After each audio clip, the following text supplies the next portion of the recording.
Samsung এবং ওয়ালটন মোবাইলগুলো কিনলে একটা বড় ধরনের সমস্যা ফেস করতে হয়, সেটা হচ্ছে এটার যদি কোনো কিছু নষ্ট হয় বা ভেঙে যায় তখন সেটা পাওয়া যায় না।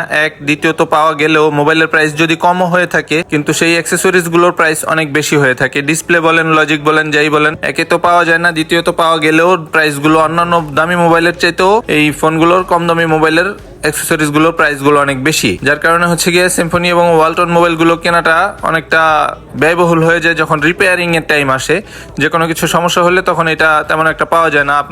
আপনারা দেখতে পাচ্ছেন এই মোবাইলটার হচ্ছে গিয়ে ডিসপ্লে ভেঙে গেছে স্যামসং। তো এটা ডিসপ্লে ভাঙার পরে আমি একটা ডিসপ্লে দিয়ে আগে চেক করলাম, দেন হচ্ছে গিয়ে এটা দেখলাম যে মাদারবোর্ডে ইস্যু আছে। তো ওনাকে বললাম যে এটা মাদারবোর্ডের সমস্যা, ডিসপ্লে সমস্যা, তারপর আবার মোবাইলটা অনেক ওল্ড ভার্সন, এটা ঠিক করবে কিনা। পরে উনি বললো যে না ভাইয়া, এটা আমি আর ঠিক করবো না, আপনি আমাকে ওইভাবে ফিটিং করে দিয়ে দেন। পরে আমি সুন্দর করে চেক টেক করে আবার সুন্দর করে ফিটিং করে তাকে বুঝিয়ে দিয়ে দিলাম। তো আপনারা যদি মোবাইল কিনেন তার আগে হয়তোবা এই ভিডিওটা দেখলে